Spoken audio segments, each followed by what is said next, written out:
Welcome to Soundbreaker. On today's episode, we're talking to two amazing founders, owners, co-founders, Neal O'Connor and Aaron Greene, both owners and co-founders and talent manager of Slush Management. Gentlemen, welcome to the show, and pleasure to have you both.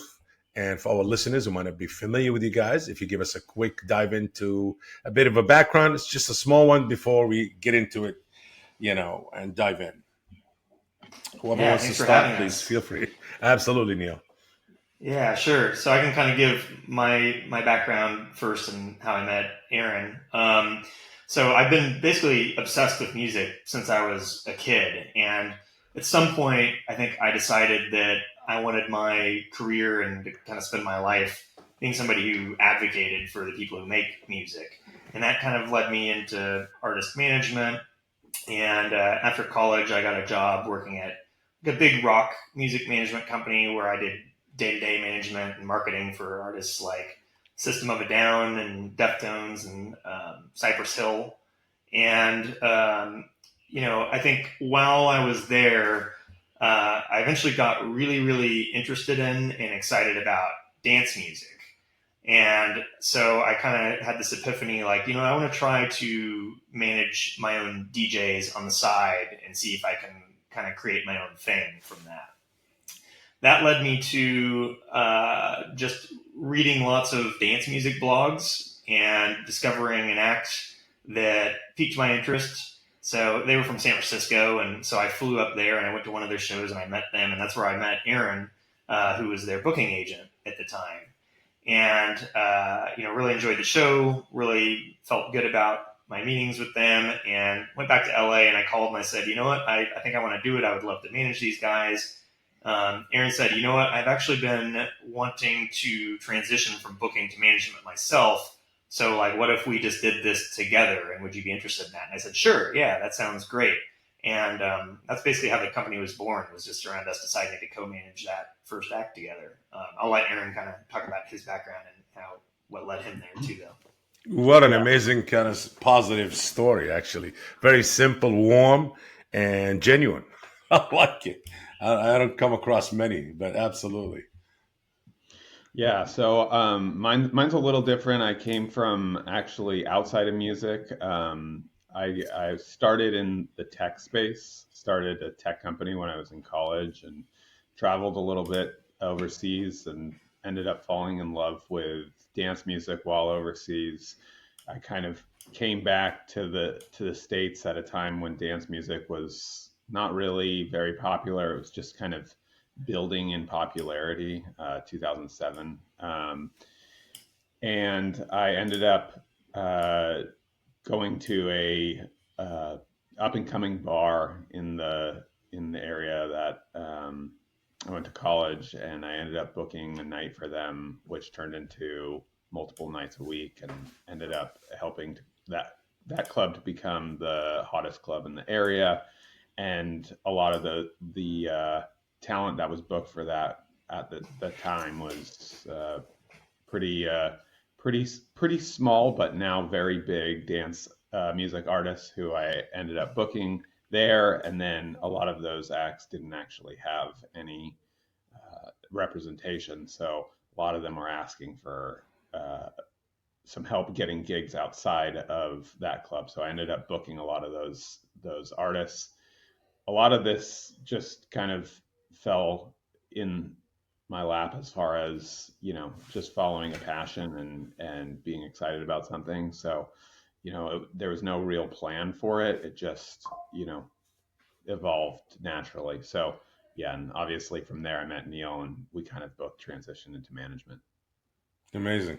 Another amazing story. Amazing.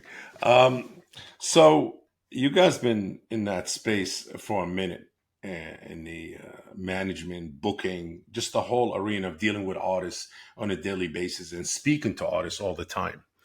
Um, did the idea ever kind of say, "Hey, let's create a record label also," or you said, "No, let's focus." What was the main thing that made you stuck to what you guys started with and build a success out of it? I think that you know, the thing that appealed to me about management always was just that you're really the one who's advocating for the artists.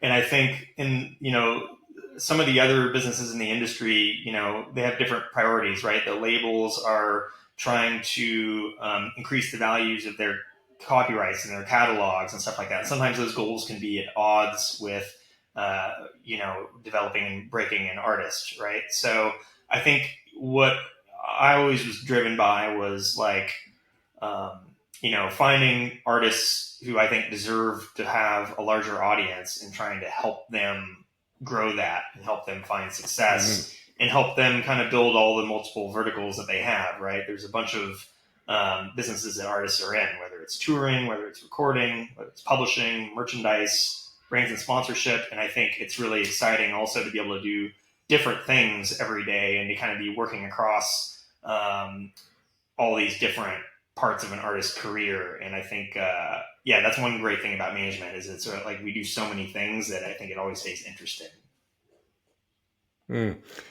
Do you guys think because of that, what you just talked about, that artists, that management companies like yourself, where they're winning right now, nobody, and most independent artists don't want to even go to record labels. They just would rather have a management company that handles a lot of the things, the services that they need, because they feel that you could trust the management company because they pretty much focus on your best interests going forward than a record label. As a record label, looking at streams, increasing the value of the catalog, licensing, making deals where it's all about the bottom line, where a management company all about creating growth and value for the artist and help and guide him throughout that journey.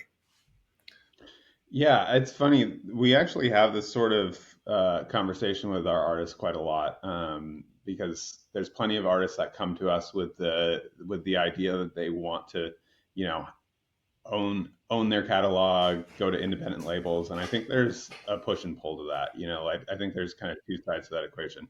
I think one side is, artists are, or management companies are more than ever tasked with more and more responsibilities. I think we have a continually compounding list of roles and responsibilities.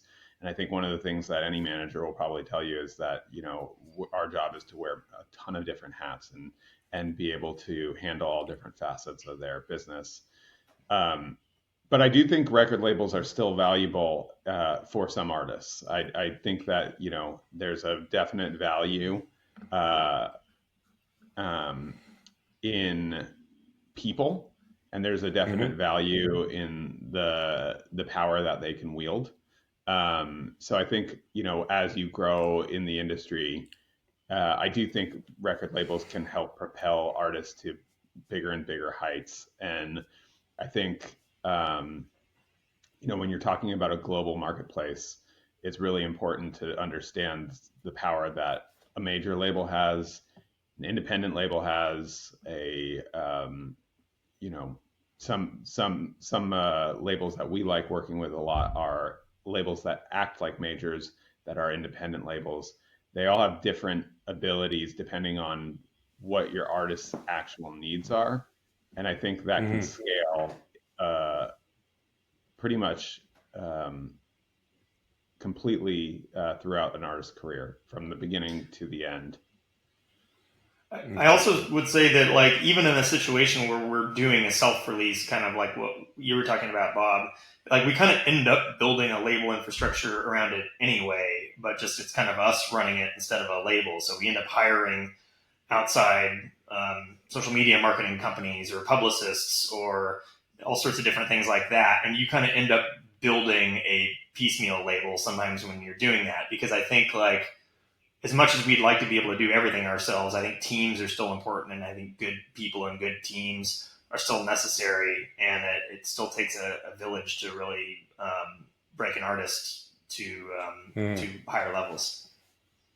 What some of the major challenges that you guys come across, or common challenges that when you sign a new artist to your management company? What's some of the things that really you find it very common that artists come with?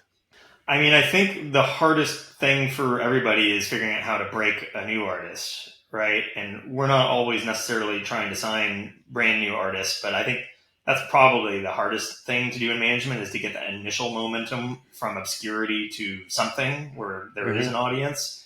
I think that once an artist has at least something going for them, maybe they've got a bigger artist who's a big fan of theirs and is starting to collaborate with them or put them on shows. Once you get that Mm-hmm. first little bit of something happening, it could be that, or it could be some kind of a chart success or a viral success, or just you kind of need something to get it going, and getting that first something that you can then go tell the whole world about and shout about. That's the hardest thing, is to get Mm-hmm. that kind of like first kind of bragging points. Interesting. I, Go ahead, Aaron. oh, I just was going to add. I think one of the hardest things that we have is, or one of the biggest challenges is managing some emotions of artists, and when you first start working with them, building a rapport where they understand that there's a plan, there's a vision, there's a focus, and that things don't come immediately. Uh, Mm-hmm. some things do, not the way that we really like to manage. We really focus on building long-term artists and long-term careers. And I think, we have uh, a specific mindset about how we run our management company and how we do things. Um, and I think that, you know, getting that message across and getting a new artist that we've just signed to understand that you know we're not looking at the immediate uh, of whatever we're working on, but that we're looking down the barrel, and we're looking at a 5-year path of how to achieve success. I think a lot Mm-hmm. in the world is very focused on the immediate and the now, and I think that's not really how we structure our company and how we build artists. Interesting. I mean, I had a lot of different management companies and record labels on the show, and I noticed that there's a big push from the artist side and out there. More independent artists want to be even established artists, established with a following and and proven track records. There's a company, I'm sure you know Peter Sinclair. He has a company called Beat Bread, where they pretty much, he used to work, he was an A&R for a record label, and he, giving advances to artists. And he's like, what's the difference between a major and others is just really the money, and we can give advances to artists based on their digital streams, based on their booking, on the travel, their merchandise earnings. And more artists want to take that path. As I said, not brand new artists, established artists. As we all know, independent distribution platforms right now, it's made it easier for a lot of artists to say, you know what, I want to distribute my own content. Yes, major record labels and established record labels, they hold a lot of weight in the industry in many ways. Absolutely. I'm not going to say no to that. I'll be silly to say it. And they literally run the industry. We both know that. But I've seen the push more and more be independent, empowering artists and all of that. And a lot of management companies came to play to that. It's like, hey, you know what? This is our time to shine. And this is where a lot of artists wants to be. They want management, they want advice, they want somebody to care.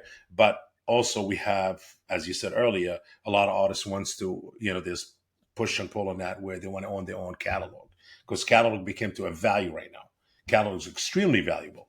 One thing that's really great, it's a really great trend in our industry since, I don't know how many years ago, maybe 15 years ago or something like that, is the kind of, because of what you're talking about and because so many prominent artists are willing to go independent or Mm-hmm. self-distribute, that's forced a lot of the major deals to get much better to now where licensing deals are very common with majors, where that used to not be the case. And 360 deals are not really a thing anymore like they used to be. And so, you can do deals with majors now if you have enough leverage where you can get a 10-year reversion where you do own your catalog, and then you can go sell it again, or own it forever or do whatever you want with it after that. I think that gives a lot of Mm-hmm. power back to artists, and I think that's a great thing.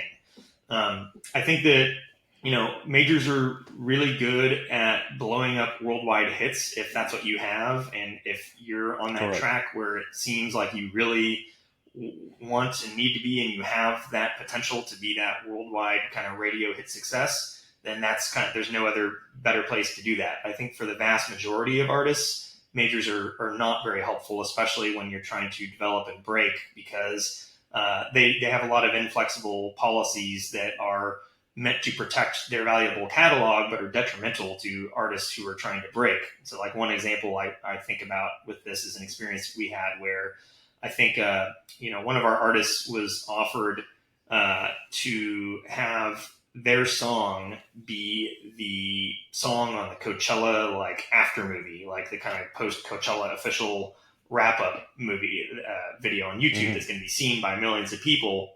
And their only stipulation was like, this is kind of like a big promotional look for you, so we don't have any money for it. We're not going to pay you a sync fee.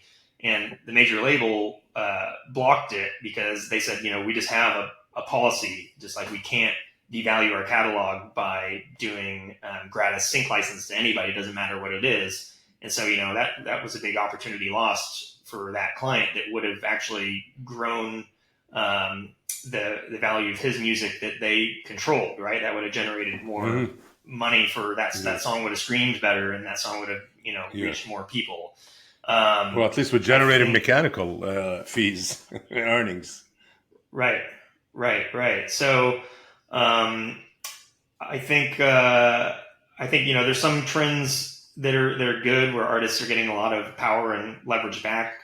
But I think, majors can be good for a certain type of artist. And I think, there's a continuum. And I think depending on where you're at in your career, maybe a big indie is more appropriate. Maybe self-distributing is a better thing.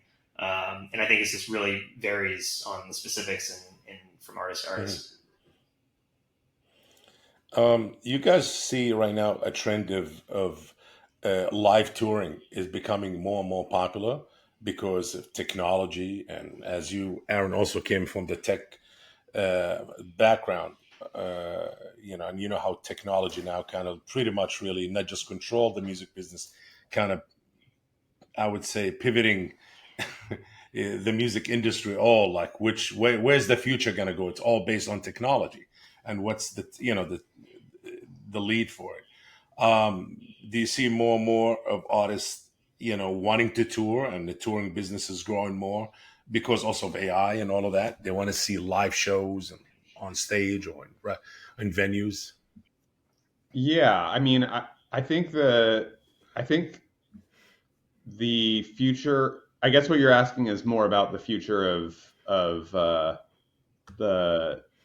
live industry and where Yes, from now, yeah, and also current and future. Yeah, I think it's changing quite a bit. Just in that it's there's a lot of changing financially for artists. I think uh, I I think we're still doing a ton in the live space. I think it's I'm not sure that I see AI affecting the live music, or I don't see the opportunity of where it has. I know that there's plenty of artists like, you know, digital artists like Hatsune Miku and VTubers and different types of artists that are emerging, and there's a lot of interest around those artists, but I'm not sure I necessarily see that changing the scope or anything in the space. Well, for me, the question was more like, do you see more demand for it because of, people want to see live acts, they want to see, you know, concerts, they want to go meet the artist more and more because of there's a big push of AI generated music digitally. So you know what? No, I would rather go see a concert or venue of different artists and all of that. Just the kind I of think the trend. I think Please. like people really love experiences now. I think that like some Correct. older generations were really into more material things like accumulating nice cars and big houses and stuff, like our parents' generation. And I think that younger generations really love experiences. And I think that kind of really ties into their use of social media and wanting to kind of show people that they're at these experiences. And there's kind of this element of like, wanting to celebrate and share these moments that you're experiencing with your friends, even if they're not there. And so I think that there's a lot of appeal to that. Hmm. And I think, in terms of touring generally, I'm not sure if necessarily more people are going to more shows. It seems like there's a lot of concentration at the biggest shows, the Taylor Swift and the Beyoncés and stuff like that seem to be crushing more than ever. I'm not sure if we're noticing a similar phenomenon at kind of the mid-level touring. I think, Hmm.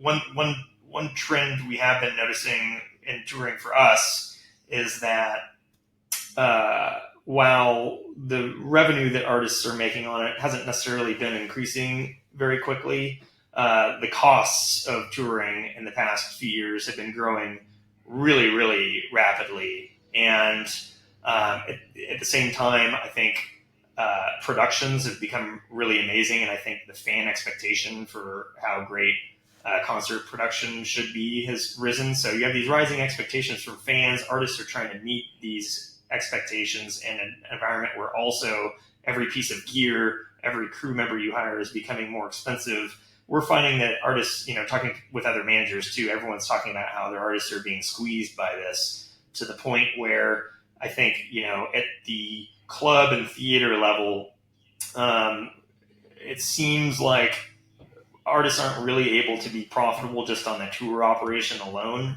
these days. Hmm. They only end up really being profitable if their merch programs and their VIP programs can be really successful. And so I think, as managers, it just means that we have to be all that more careful and meticulous about how we're spending money and kind of how we're choosing the people that we insert into these touring teams, tour managers, production managers, and all of that. As managers of Slush and owners of Slush Management, that is pretty much focused on artists. Where do you see the future of the music business? Everybody complains streams are down. There's no money in streaming.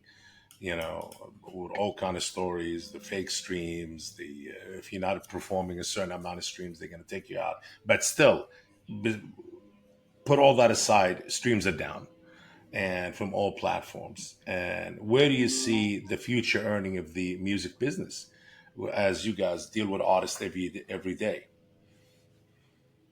Yeah, I don't think that I think that throughout our time in the music business, there's been complaints that come in and out continually about, whether or not something is profitable or equitable or fair. And I think, people Hmm. come in and say, oh yeah, streaming's down and it's not paying as well. I I kind of think the way we run our company and the way what we run our business is, I I think technology comes and goes and changes constantly. you Correct. know when we started, MySpace was still being used for artists, and it's changed drastically since that. I think that's the number one component of what's changed in the music business from when we started to now.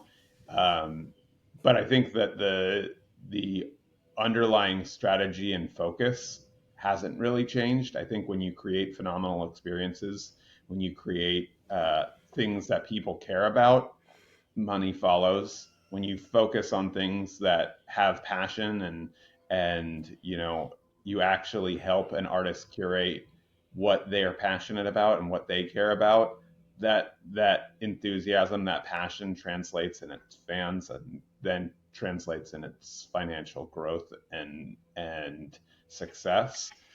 And I just I don't really believe that, like, because streaming isn't paying as well, or because some technology is limiting you, is a factor to explain uh, why something is or isn't going to be successful. I think it just means you have to adapt as a manager, and you have to change your strategy to build something that is interesting, that is exciting.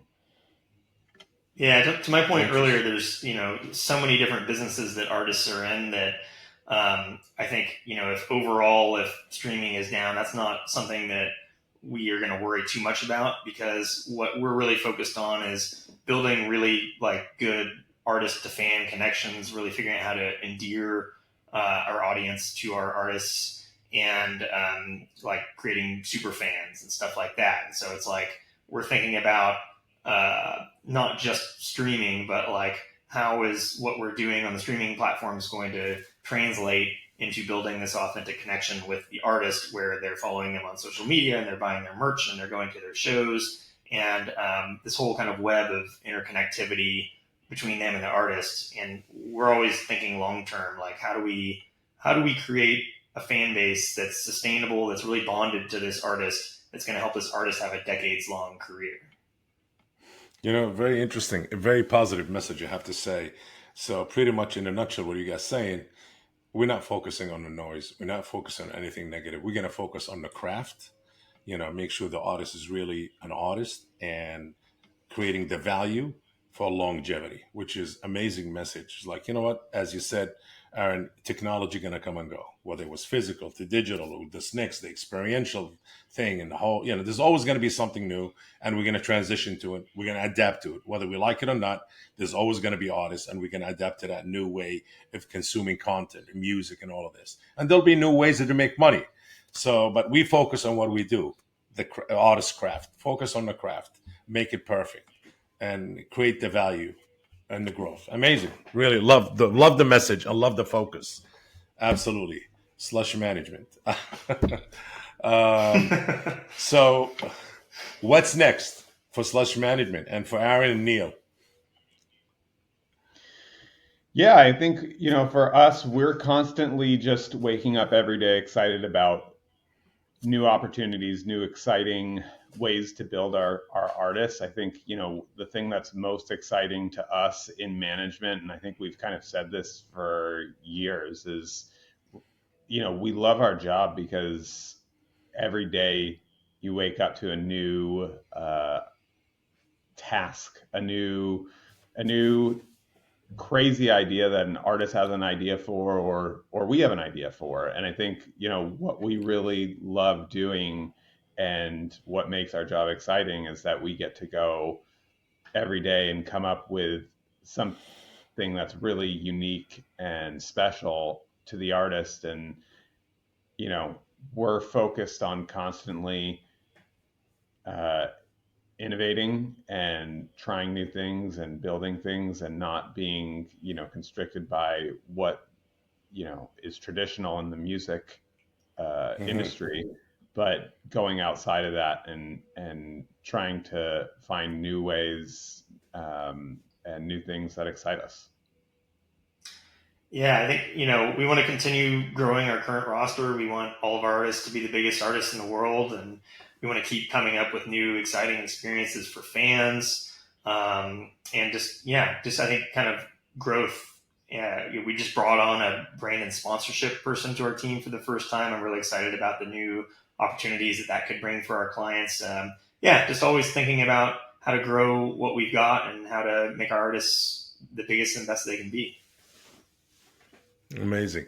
Can you guys mention, am I allowed to ask to say who some of the artists that you guys manage under Slush Management?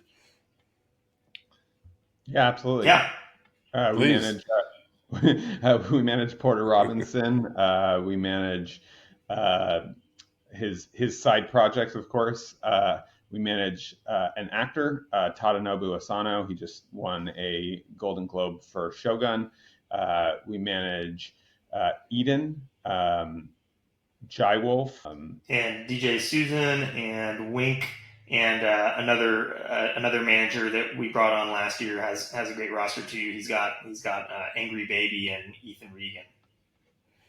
We have kind It's of a a lot. split in how we manage. Some acts work with specific managers, so I was letting Neal fill in the blanks there for people that I was working on. But it's a split up a little bit. Honest management, and you guys got a full roster. I mean, I don't know if this is everybody or there's some of the artists that you guys manage, but dealing with artists is a lot. Is a lot. It's as Aaron said earlier, there's a lot of emotions involved there. A lot of it's not always about business. It's about, kind of just the conversation and all of that, kind of give them that trust and that shoulder to lean on, and, see what bothers them, or what, talk about the future and what we should do now and all of that. So management is really, it's a lot of work. A lot of people think it's really just easy, just booking something. No, it's a lot of conversation. I bet the phone doesn't stop ringing 7 days a week. Yeah, that's definitely part of it. I always like to say that management is more of a lifestyle than a job. But I Uh-huh. think like, it's at the same time, it's really important to be able to carve out some time for yourself, because I think like, when we were in our 20s, when we started this company, I think we were really going hard all the time. And I think we really were just, working kind of 24/7. And I think like as we've been doing this more, and as we've been getting older, I think we're realizing we're actually more effective at this, and we're actually better at our job when you try to keep weekends at least a little bit sacred and use it to reset. You take an occasional vacation. I think exercise is super important for my Yeah, mental that was my health. next question. What do you Um, do to keep insanity? Yes. yeah, there it is, right? But yeah, I think when we were younger, we had the opportunity that just like more work is always better, and I think we've gotten a lot of wisdom since then that like you have to be able to reset and take some time for yourself in order to actually do your best work for your clients. Amazing. And I know Aaron lives on an artist retreat, so he got that already, kind of taking care of that side of it. It is very nice. Aaron and Neil, any advice, or give us an advice for upcoming artists who are entering the business, and also entrepreneurs who wants to be in the business themselves, not in the creative side, but more on the business side. Beside, like anything else in life, there's always negativity, always noise, but you guys somehow manage to block all the noise and break all, like Soundbreaker, the show. Break all the yes, break Yeah, all the sounds and just keep going. Yes. So, what advice you have for artists and for entrepreneurs who wants to get into the I think music business? I think one of the pieces of advice that I can give, I think artists should come into the business or come into building their career focusing on what they actually love. And I think a Hmm. lot of people come in thinking that they love something or saying that they love something and are kind of full of it.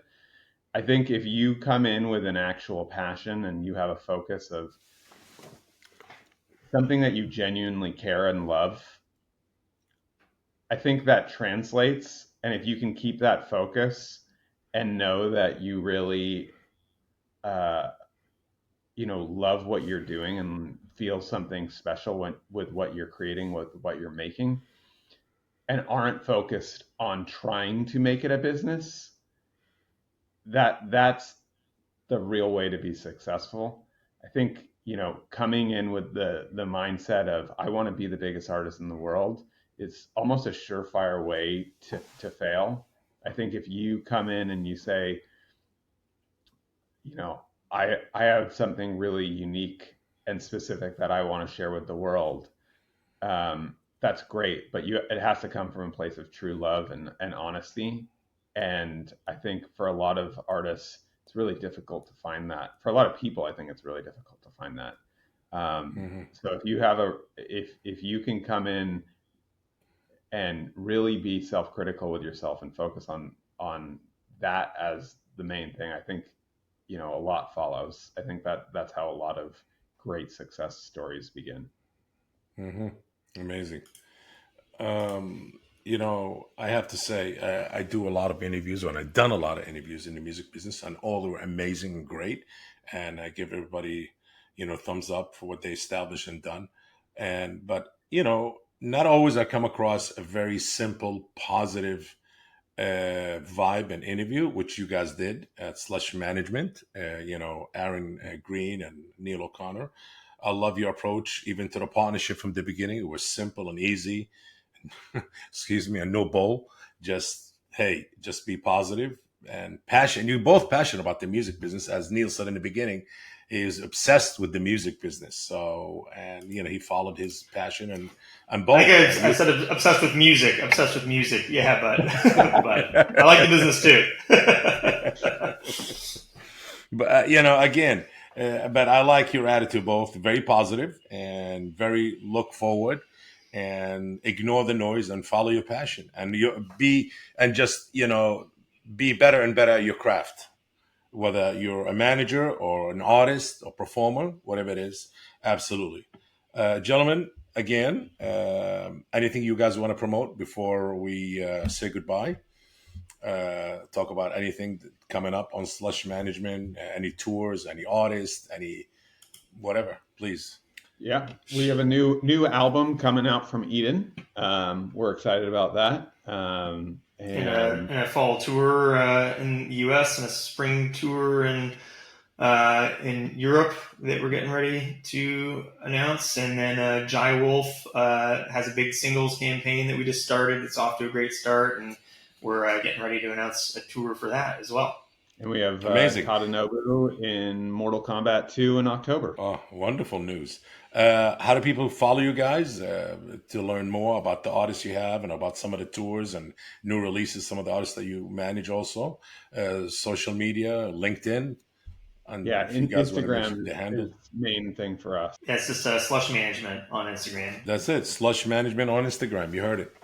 Gentlemen, it was definitely a pleasure having you both. Amazing, insightful, and very positive. And I would say full of energy. Neal, pleasure, sir. Aaron, pleasure. And thank you for joining us today on Soundbreaker. And please make sure to follow us on socials and stay tuned for our next episode. Thanks a lot. Thanks a lot, Bob. Appreciate it.